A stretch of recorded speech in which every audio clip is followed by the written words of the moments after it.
This episode is brought to you by Progressive Commercial Insurance. Business owners, meet Progressive Insurance.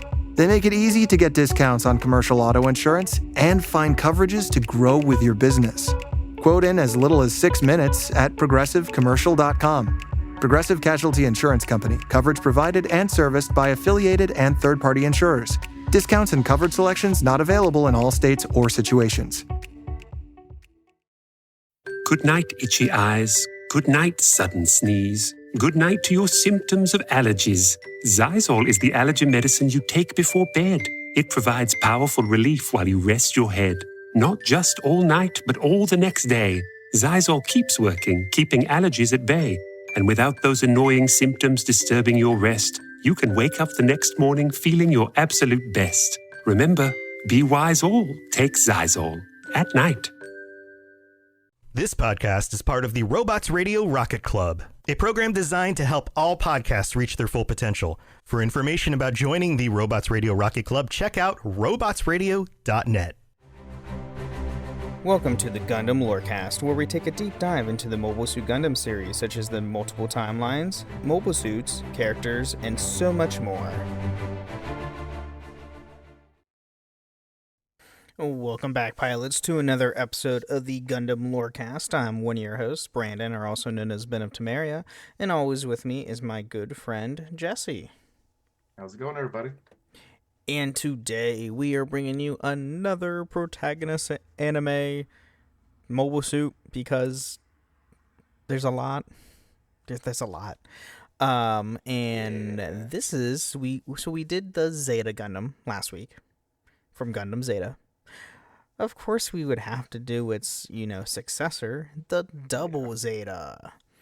So, like, the MSZ-010 ZZ Gundam, or aka ZZ Gundam, ZZ pronounced Double Zeta, is the titular mobile suit of the anime Mobile Suit Gundam Double Zeta, and is piloted by Judo Ashita.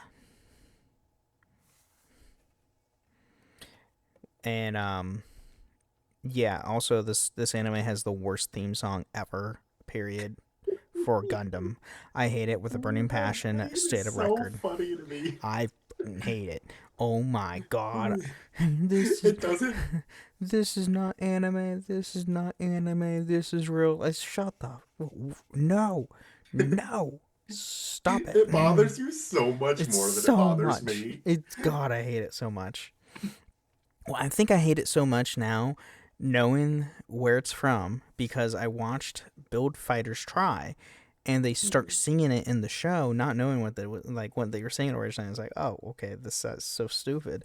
And then I started watching Double Zeta, and I was like, are you effing serious? It's like, this is a legit theme song. Like, here you go. Why? So, going into the technology and combat characteristics. So, the direct development of the MSZ-006 Zeta Gundam, the Double Zeta, which had been completed through a prototype, had been given the development code 0, thus known as the Zero Gundam. Theta. Or Zeta. Or is that Zeta? Theta. T-H. Theta? T-8. Theta. Theta Gundam. Theta. Freaking Latin shit. Greek. Greek. Time. It's worse. It's worse than Latin. As it was the 6th Anaheim Gundam after the RMS 099 Rick DS, known as the... Gamma. What? Gamma Gundam. Gamma Gundam.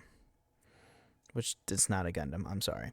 The development plan for the Double Zeta existed 2 years before the completion of the Zeta Gundam, but it was shelved due to the internal competition and production delays. However, the performance of the Zeta Gundam against new Titan mobile suits did not last long, so development of the Double Zeta was resumed. Yeah, the AU was getting their butts kicked pretty badly. Fair. Yeah, I mean, you start Double Zeta, they're getting their asses handed to them. Yeah. It was bad. So, it also didn't help that their best pilot became a vegetable. Yeah. So there's that too.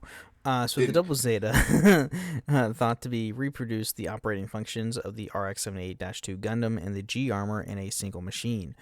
An advanced form of the RX-78-2 Gundam's core block system was introduced. As a result, the Double Zeta Gundam can transform into a mobile armor called the G Fortress, which acts as a heavy combat bomber and for cruising in space and on Earth. The Double Zeta can also separate into two independent fighter units called the Core Top and Core Base. The Core Base consists of the Double Zeta's lower body and backpack and is operated through the FXA-07GB Neo Core Fighter attached to its front. The Core Top consists of the Double Zeta's upper body and double beam rifle and is operated through the cockpit of the nose, as more frequently through the Neo Core Fighter, which is as its core block form attached to the lower rear. Yeah. Spot to be. So what? An interesting spot for it to be. Mm-hmm. Agreed. The team on board of the Arguma,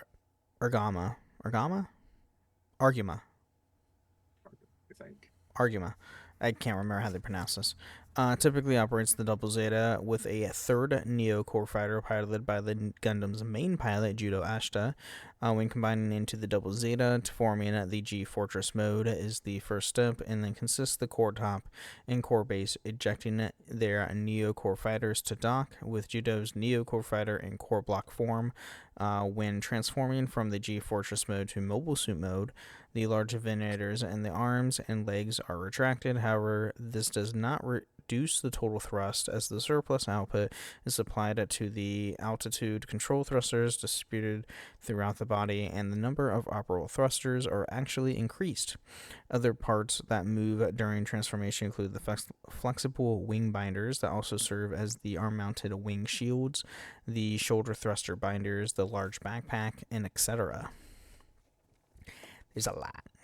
It's got so much stuff. It does. It's also a freaking powerhouse, too. So the engine installed in the backpack is originally meant for ships that could supply power for an entire ship. It also functions as the main thruster unit for the Double Zeta Gundam when in mobile suit form, operating thrust equivalent to that of a large ship. The Double Zeta Gundam's armor is a multi-space structure composed of Gundanium. What's the Y? It's Gamma. Greek. Is it what? Gamma. That's gamma? Oh. It's lowercase gamma. Lowercase gamma alloy. Capable of withstanding the mobile suit explosion at close range and resisting high water pressure. While it is impossible to completely defend against a direct hit of a megaparticle beam, the wing shields are strong enough to prevent a direct hit to the cockpit. Which is very impressive, not gonna lie. Yeah. So what? So it might destroy your suit, but at least you'll live. Yeah, right.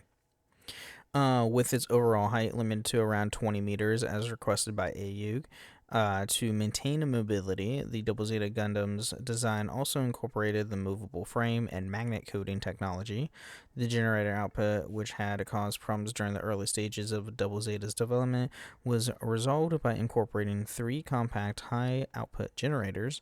The mobile modules and armor parts, which gave multi-layered structure, are connected by hinges and slides rails, which have magnet coating, making them flexible and robust, while also allowing instantaneous transformation of the Double Zeta Gundam. However, the complexity of the system resulted in poor maintainability, and productivity also deteriorated. Dun dun dun. Yeah, the more complex you get, the worse it is to try to maintain something. So it makes sense. So the control system of the Double Zeta Gundam is equipped with a biosensor, which is simplified a psychocom system, as an interface for new type pilots. An improved version of the biosensor installed in the Zeta Gundam improves the responsiveness of the mobile suit by supporting the control system of the pilot's brainwaves. However, as a protective measure, the biosensor is inactive when a pilot with a low new type abilities boards the Double Zeta Gundam. The unit is mounted in the Double Zeta Gundam's core block, and the synchronization of the device is improved by inputting the brainwave pattern of the Neo Core Fighter's pilot. Well, that's smart. Hey, we're going to put a limit on this for people who are not that good or for new types.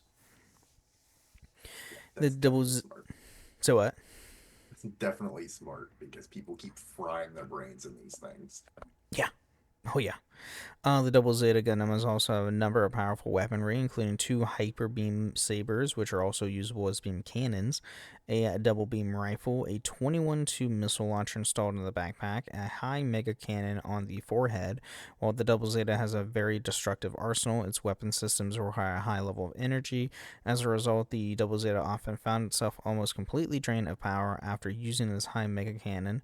The Double Zeta's Gundam structure issues due to its complicated construction and transformation systems were eventually corrected with the MSV-010S Enhanced Double Zeta Gundam and its massive final upgrade, the FA-010S Full Armor Double Zeta Gundam. So, it gets better improvements, as it should, because yeah, these things are the thing's massive.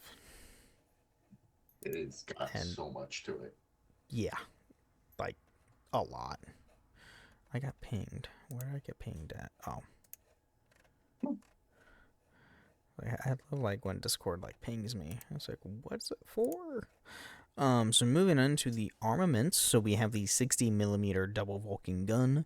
So as many in mobile suits, the Double Zeta Gundam has head-mounted Vulcan guns, specifically a pair of 60mm double Vulcan guns for a total of 4 guns, and they are loaded with 400 rounds.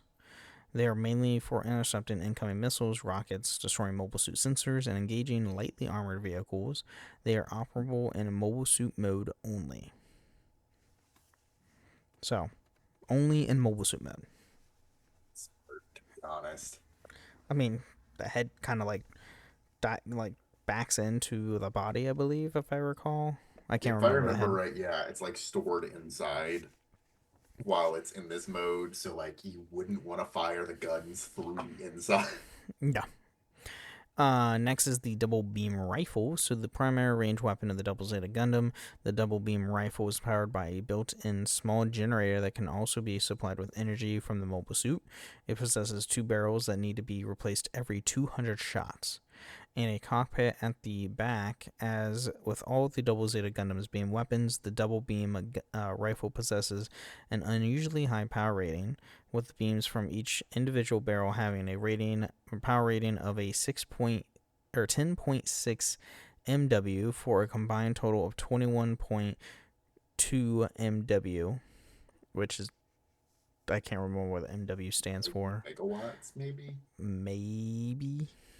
Something bigger than megawatts? I can't remember.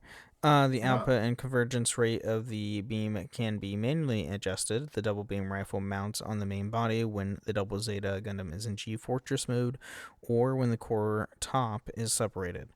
However, the barrels are rotated backwards and positioned underneath the body, while its cockpit will face forward. The cockpit can be used in to pilot the G-Fortress or the core top, but is inoperable in mobile suit mode. So anyone in the double beam rifle's cockpit, when the Double Zeta Gundam transforms, is essentially stuck in the butt of a dangerous beam rifle. Yeah. Oh my god.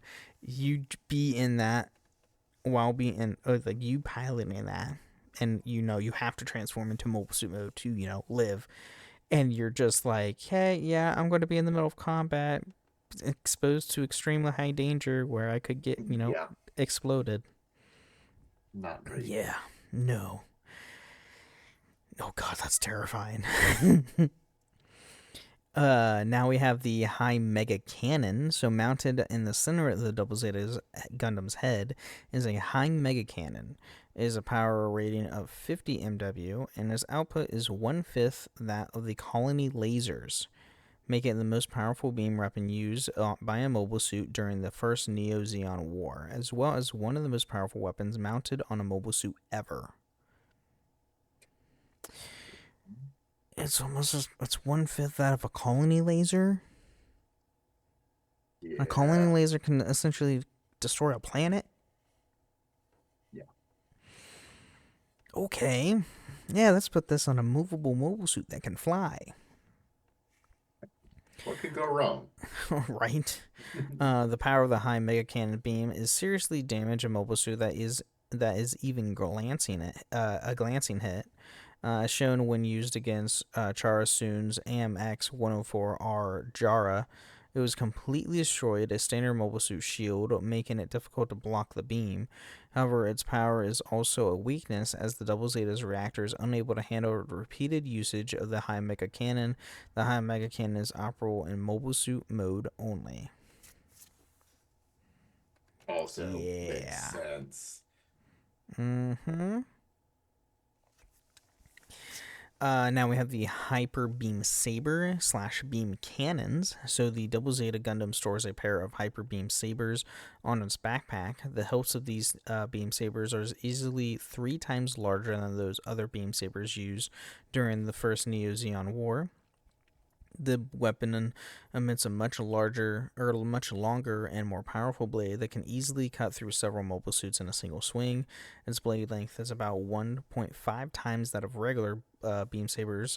Also makes it possible to easily break armor made of Gundanium alloy. The Hyper Beam Sabers double as beam cannons when attached to the backpack.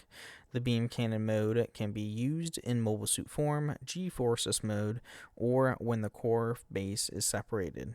Each Hyper Beam Saber has a power rating of a 1.1 MW, while the beam cannon mode has a power rating of 10 MW each. Okay. That's a lot. That's a hefty melee weapon. Mm-hmm. And now we have a 21-tubed missile launcher, because missiles are great. That's not excessive. Talk to the freaking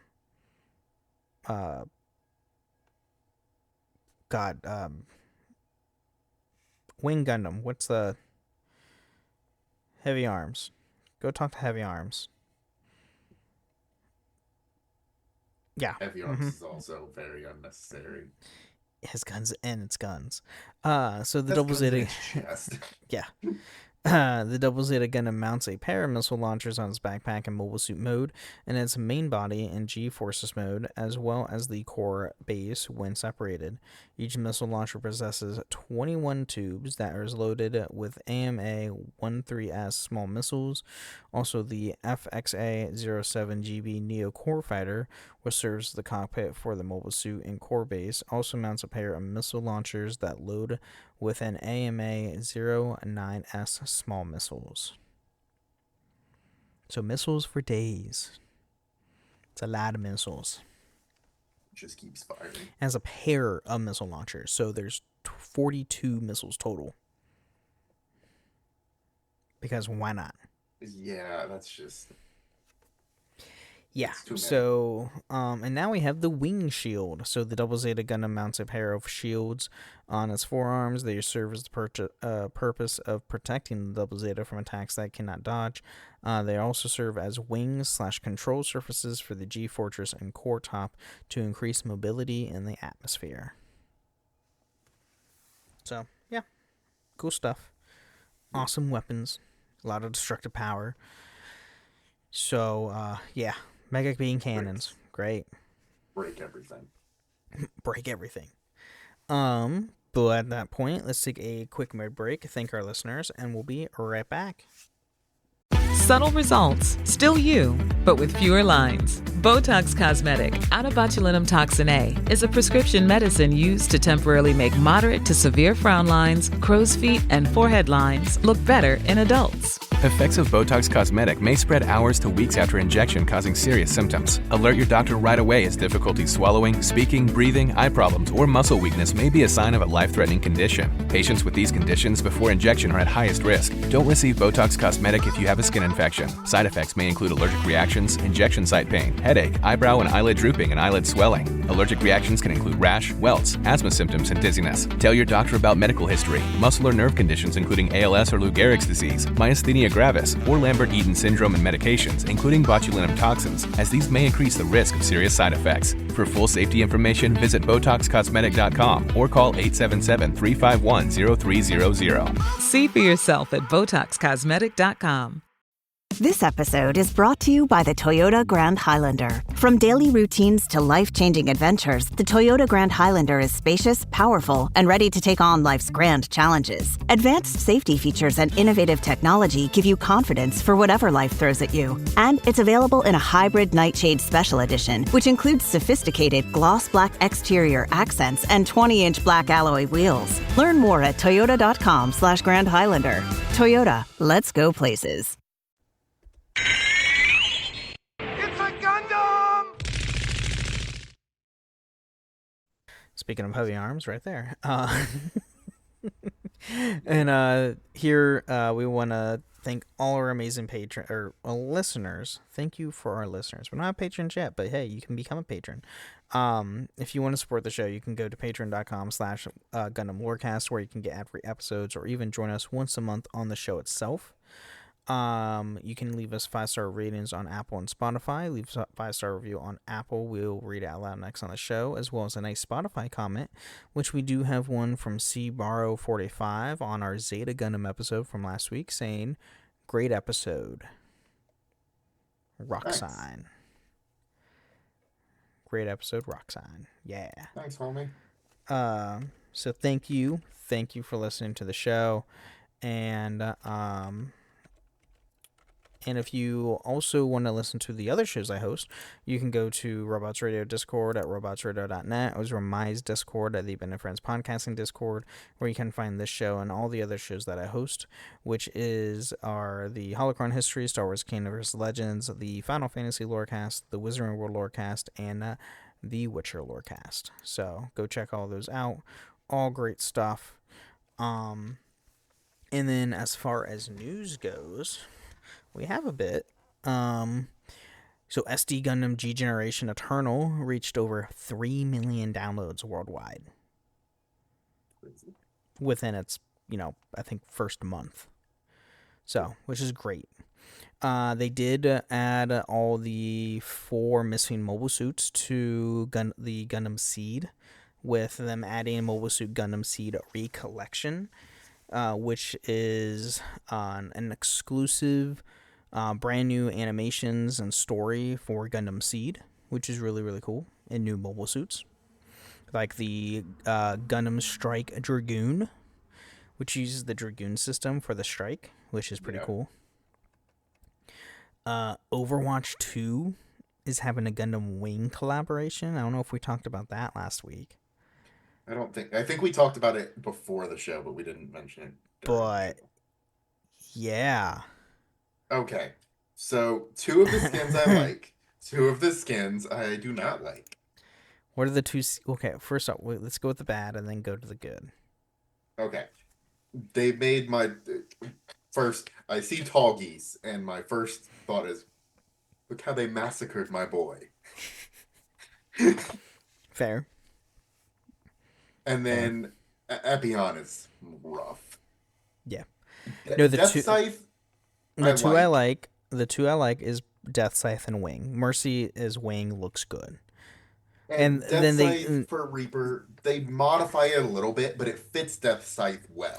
And the thing with Overwatch is when they do collaborations, it's more of, hey, the Overwatch characters are cosplaying as these other characters. And it's not going to be a 1-for-1.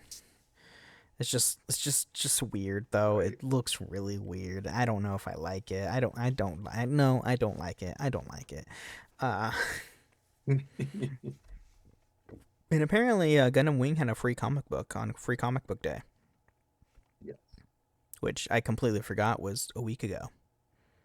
I also forgot it was a week ago, which is unfortunate. I was kind of sad. I worked that morning and I was like, oh, I did not know that was today. Completely forgot about it until today. Yeah, it happens.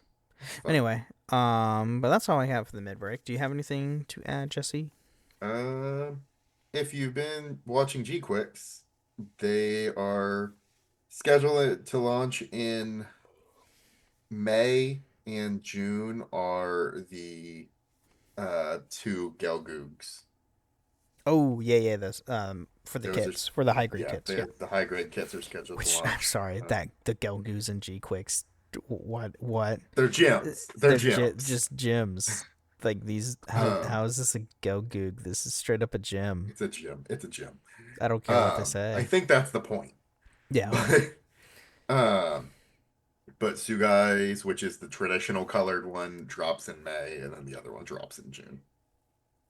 Okay. Cool.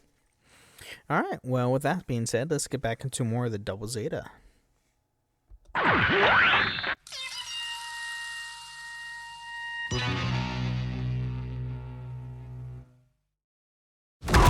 Impact confirmed. The Slayer has been activated. Demonic threat level increasing.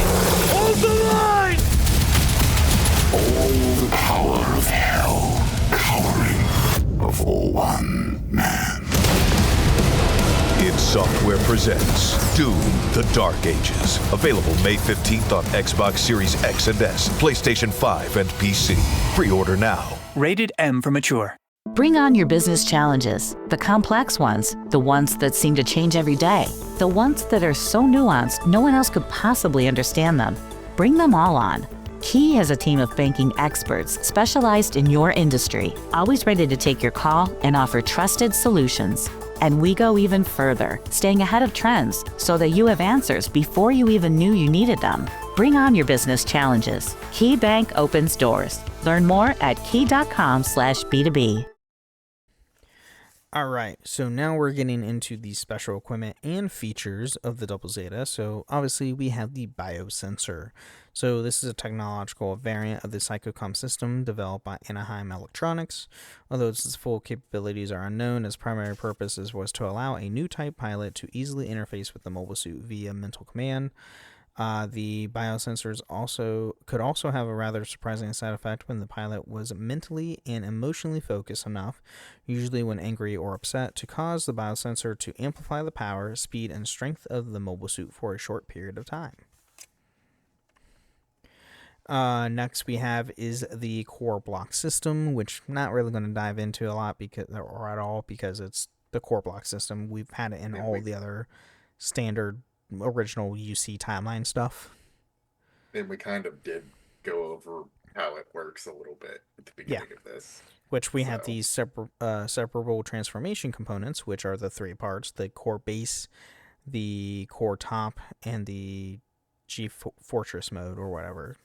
Yeah.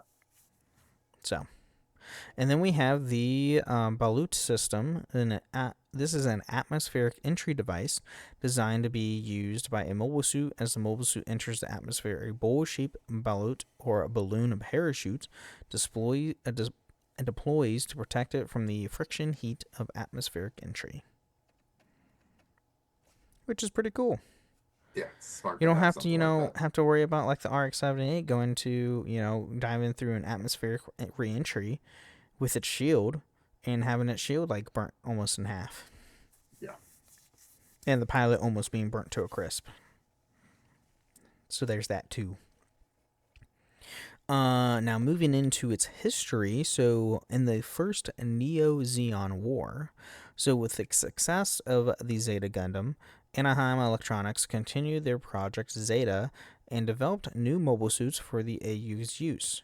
One such machine is the MSZ-010's Double Zeta Gundam, a transformer mobile suit that also incorporated the core block system of the original RX-78-2 Gundam and the movable frame technology of the RX-178 Gundam Mark II and the biosensor of the Zeta Gundam.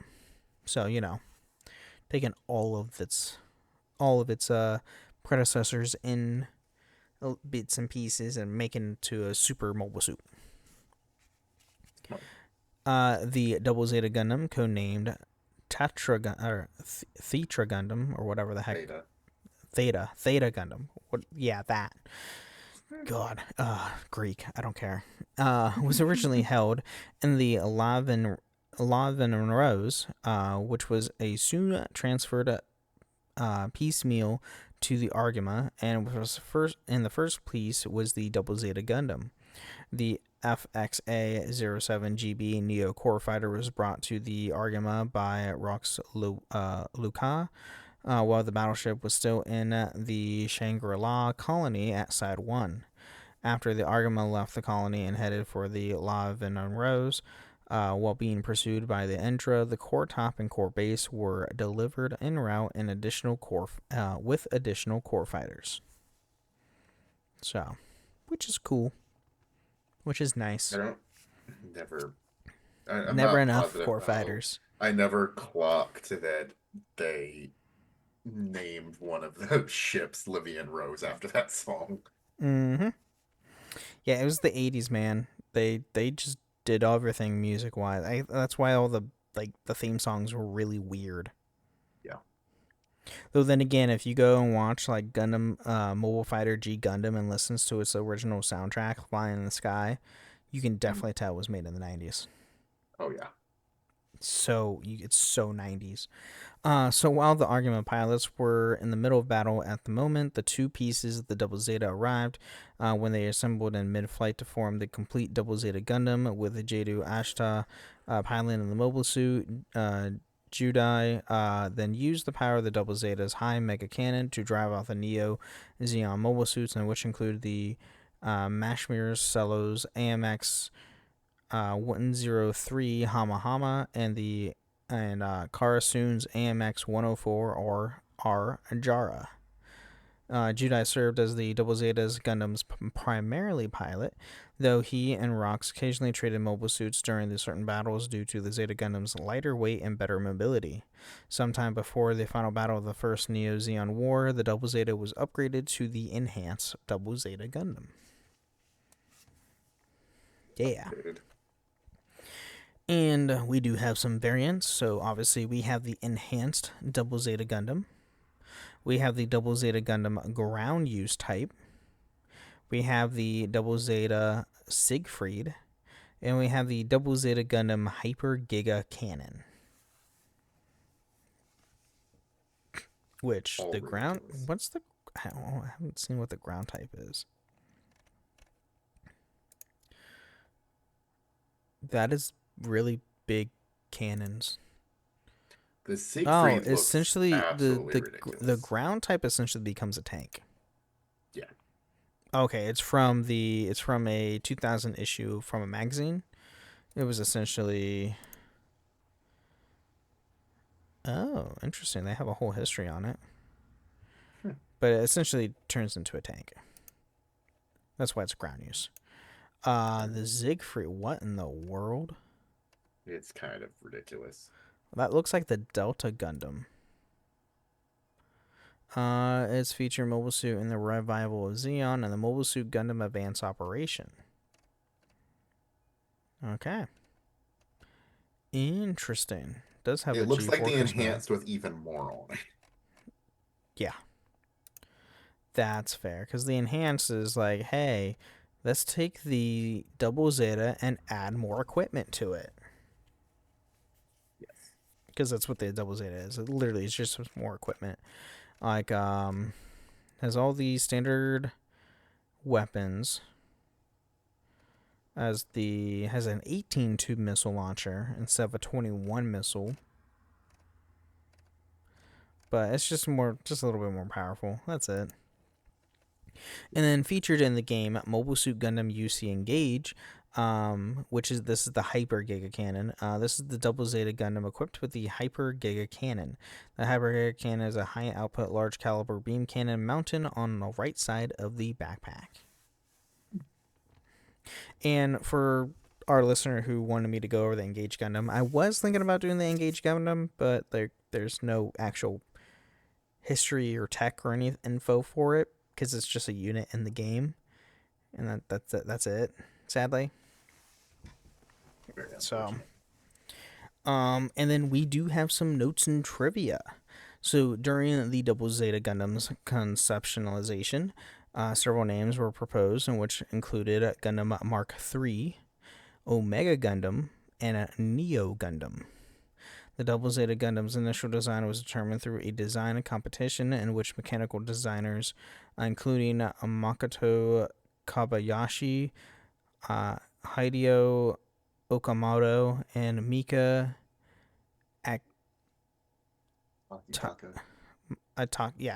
Sorry, I'm not really good. I'm not good with names.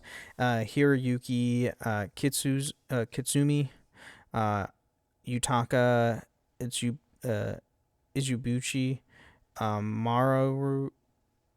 Maru Nagano, Kazumi Fujita, and Kunino Okawara all designed their own versions of the Double Zeta before the show aired. Mokoto's design won the competition, yet still received some various cleanups from Hideo and Mika. The Gundam Mark III and Neo Gundam names would be reused. The Zeta mobile suit variant, MSF-007 Gundam Mark III, and the RX-99 Neo Gundam of Mobile Suit Gundam Silhouette Formula 91. So, they would originally reuse them again. Gundam Mark III, you can actually use the suit in battle operations, which is pretty nice. It's really cool. It's very similar to Zeta. The Gundam Mark III looks exactly like the Zeta. And the Neo Gundam comes from Silhouette Formula 91, which is also... Gundam 91 is weird. Gundam Formula is a really weird series. Not gonna lie. Yeah, and it's mainly it's a manga, and it's hard to even explain. Yeah, it's a full manga series. There's no anime for the Formula series. It's just, hey, let's make things look like drag racers. Yeah. With mobile suits. Yeah. So the head-mounted double Vulcan cannon, or double Vulcan, had been interpreted in different ways. Some products and illustrations depict it as a total of 4 Vulcans, either through the use of 4 protrusions presented on the head that look like vents, or by adding Vulcan ports to the head and indicating 2 of the 4 protrusions as Vulcan ports. In the Master Grade Double Zeta and Full Armor Double Zeta model kit manuals, the head is noted to possess 60mm and 90mm Vulcans. However, the Master Grade Double Zeta version Kai model kit instruction manual, only 2 60mm Vulcans remain. So, ever since its debut in the Gundam Versus series, stating that with Gundam Versus Zeta Gundam, this is a game back on like the PS2, by the way. The Double Zeta lacked the ability to transform into its G Fortress mode for unknown reasons. Despite receiving a new moveset in later games, it was still unable to transform before it was finally rectified in Gundam Extreme Versus, where it was replaced by its full armor version. And as of Maxi Boost, however, the problem is rectified with the Double Zeta being able to utilize all of its core components. It's a fighting game. It's whatever. Meh. And the Double Zeta won first place on a Gundam Info census conducted in September 2016, where fans voted for a new Master Grade version Kai to celebrate the opening of the pre-orders for the Master Grade New Gundam HWS version Kai. This makes it the first unit/character to be produced as a model kit after winning the census, followed by Figure Rise Standard Ayame. Which is Figure Rise is a action figure series, if I'm mistaken. Yeah. Yeah, Figure Rise is action figures. Because they do a bunch of like other anime stuff like Sword Art Online, Digimon, Naruto, Dragon Ball, Kamen Rider. So, bunch of cool stuff. So, but yeah, that's what we have on the Double Zeta, which is pretty cool. It's just a powerhouse. It's really good in SD Gundam Generations, not gonna lie, because it can transform. You can use its transformation in SD Gundam G Generations, Eternal. Yes. So. It's a little weird, but cool. You have to complete Double Zeta before you can get to all the good side Gundam stuff. Yeah. Mobile Fighter G Gundam, Double O, Witch of Mercury, Iron-Blooded Orphans. To get to those 4, you have to complete Double Zeta. That's a lot further than I am. I'm halfway through Double Zeta, and I've completed 100%ed all the other ones before it, and completed their designs too. I had started Zeta, and then I was doing the designs from just OG, and then I got distracted by that Astray. Oh, the side stuff, yeah. And started doing that, and finished that, and then I went back. Yeah, I fully completed the Astray series, and now I've been which is doing a side the event. Normal Seed. Yeah, Seed has a lot. The recollection, half of it is literally just animation. Jesus.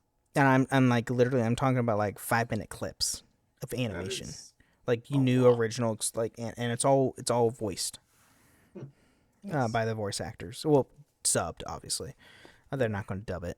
That's way too much work for a game. That would be too much. So, but I have nothing else on the Double Zeta. Do you have anything else on the Double Zeta? The Double Zeta, no.